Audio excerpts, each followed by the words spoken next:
Good day, everyone. I am Ayesha of Working Mariagon, together with my co-reporter Deborah Buendia. Together, we are assigned to discuss Chapter 8 entitled Selecting and Constructing Test Item and Task. Here's are the learning objectives. Explain the brief concept of selecting and constructing appropriate test items and tasks. Identify and describe different types of test items and state guidelines in every test. So imagine you're a teacher. You need to know if your students learn what you taught them. So there are many ways to find out. So these are the three main categories of tests, which is first supply type, selection type, and performance task. So supply type is you give the answer. This type of test provides a question or prompt, but the student has to come up with a response. So this type of test where students has to supply this answer with their own brain. So here we have the examples.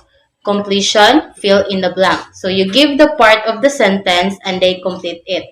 For example, the first president of the United States is blank. Another example is short answer. So brief questions that need a short response. So example, what is the capital of France? And we also have essay. Two types of essay, which is restricted and extended. So restricted is a longer writer assignment but with specific rules or limits. While in extended, essay extended is a longer writing assignment where the student has more freedom in what they write. Next, we have the selection type, which is you pick the answer. So in this test, the answer is selected from a list of choices. The student doesn't have to come up with the answer from scratch. They just have to recognize it. So we have the examples, the binary choice, which is a true or false or yes or no. Example, the earth is flat. True or false. Next, we have the multiple choice. This is a question with several possible answers and only one of which is correct. Last, we have the matching type. This is the two lists of things that need to be paired up. Next, we have the performance task. You show what you can do. So these tests are not about answering questions directly.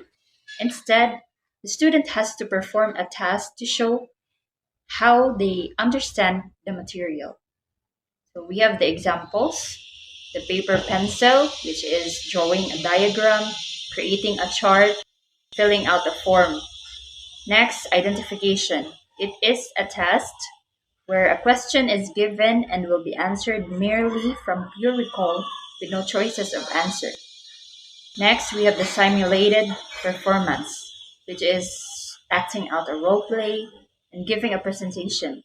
Last, we have the work sample, which is creating a project, writing a report, and building a model. We have the relating test types with levels of learning outcome. This explains how to choose the right kind of test for what you're teaching. It's important to pick a test that really checks what students have learned. You wouldn't choose a simple quiz if you wanted to see if someone could write in a long paper. Now we come to cognitive levels. We have knowledge and simple understanding and deep understanding. In knowledge and simple understanding, it consists of remembering, comprehending, and applying. While in deep understanding, we have analyzing, evaluating, and creating. Measuring knowledge and simple understanding. So knowledge is the lowest level and it involves remembering and recalling facts.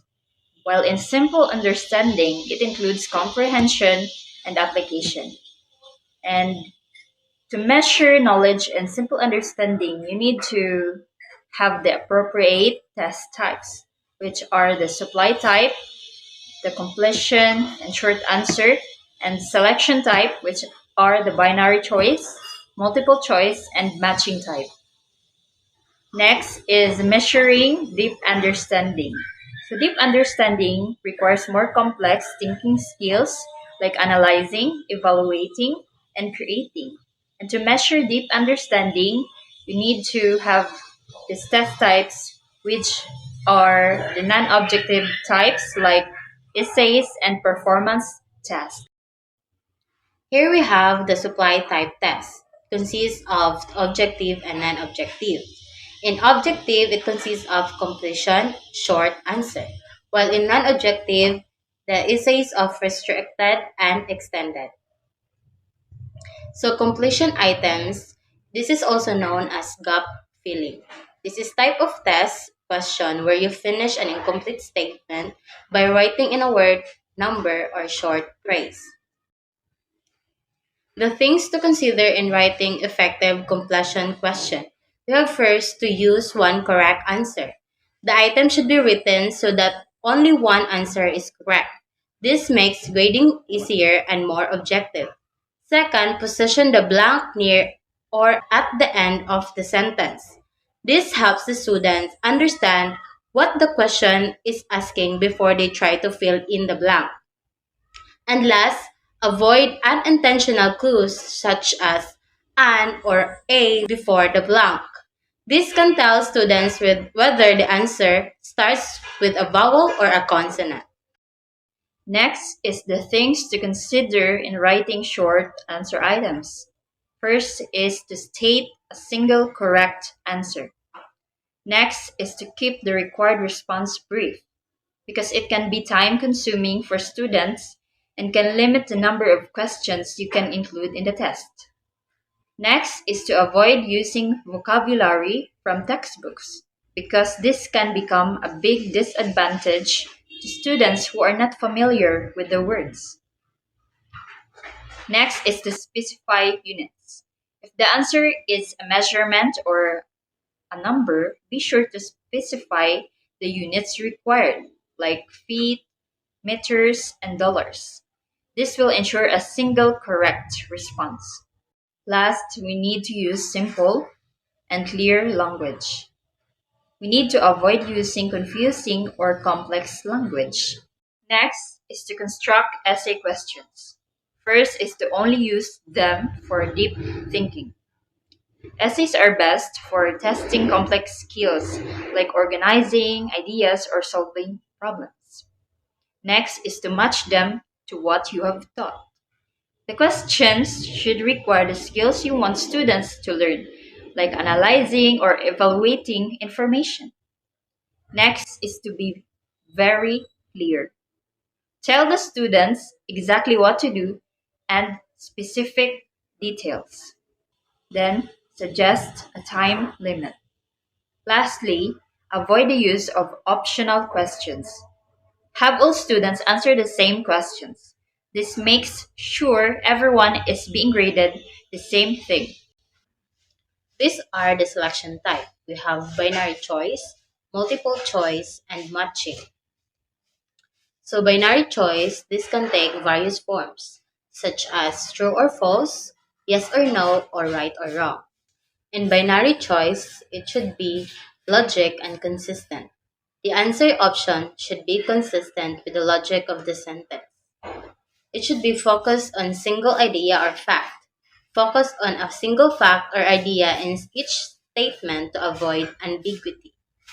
Avoid long sentences. Avoid trivial facts. Do not use insignificant details. Avoid negative statements. Avoid giving clues such as always, never, or all.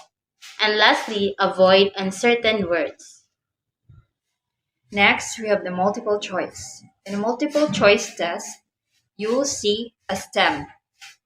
A stem is a part of the question that sets up the problem you need to solve, and followed by the possible answers, the correct one and the wrong ones, which are called distractors.